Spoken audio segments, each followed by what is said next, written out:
আসসালামু আলাইকুম রহমতুল্লাহ বারাকাতু। সবাই কেমন আছেন? আশা করি সবাই ভালো আছেন। আলহামদুলিল্লাহ আমি ভালো আছি। অনেকে দেখতেছি বলতেছে ডাক্তার এনুস 5 বছর থাকো, কেউ বলতেছে 2 বছর থাকো, কেউ বলতেছে 50 বছর থাকো। যারা এগুলা বলতেছে আমি মনে করি তারা আমার মনে হয় বেকার। ওনারা বেকারের কারণে এসব কথাগুলো বলতেছে। বাপের হোটেলে খায় তো, কোত্থেকে টাকাটা আসে এখনও কিন্তু বলতে পারতেছে না।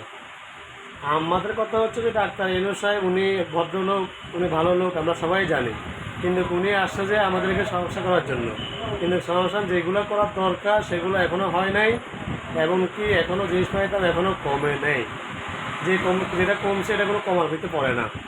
তো হতে আমার মনে হয় যে নির্বাচন যত তাড়াতাড়ি সম্ভব দিয়ে দেওয়াটা উচিত। আর একটা হচ্ছে যে অনেকেই বলতে যে গত পরশু দিন দেখলাম একটা ছেলেকে মাত্র হাসি নিয়ে একটা ছেলেকে মেরে ফেলছে। তাহলে দেশে কি এখানে কি স্বাধীনতা আছে? স্বাধীনতা আসলে নাই।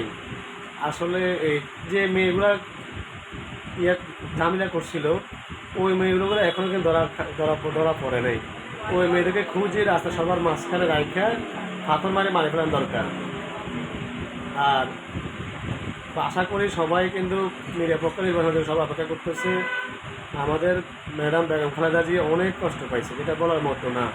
শুধু গণতন্ত্রের জন্য, স্বাধীনতার জন্য, ভোটের অধিকার রক্ষা করার জন্য আমরা সবাই কষ্ট পাইছি। কেন? জেল খাচ্ছি, মার খাইছি, হামলা খাইছি, অনেক ঝামেলা হয়েছে। এগুলো তো বলে আসলে শেষ করা যায় না।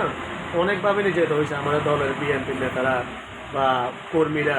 একটা ওয়ার্ড কর্মী পর্যন্ত সেখানে বিপদে পড়ছে। তাহলে নির্বাচনের জন্য তো এতগুলো ঝামেলা হয়েছে। নাহলে হাসিনা যদি বন্ধ করে তাহলে আমাদের সমস্যা কী ছিল? শুধু হাসিনা সুস্থ নির্বাচন না করার কারণে আমরা হাসিনার বিপক্ষে ছিলাম।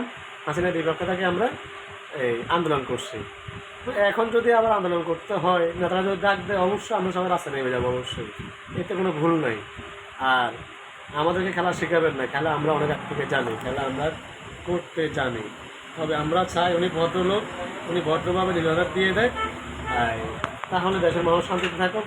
দেশের যে অর্থনীতির যে অবস্থা, ব্যবসা বাণিজ্যের যে অবস্থা, আপনি খোঁজ নেবেন কোথায়? যারা মিডিয়াম ব্যবসায়িক আছে, যারা একটু কোটিপতি, তাদের খবর নিয়ে লাভ নেই। কেন? ওরা তো টাকা আসতেছে যাচ্ছে, ওরা তো ব্যাংকে টাকা অভাব নেই, লাভ পাচ্ছে, ওরা খাচ্ছে। তাদের সামান্য ব্যবসা করে, সামান্য ব্যবসা মনে করেন 10-15 লাখ টাকা ইনভেস্ট করে ব্যবসা করতেছে, তাদের কিন্তু অবস্থা পুরা খারাপ।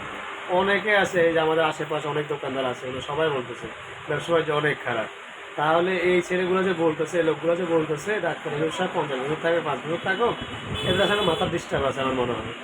এরা আসলে, আর এই যে সমন্বয়ক লোকগুলা যে কাহিনীগুলো করছে, দল গঠন করছে, কিন্তু ওরা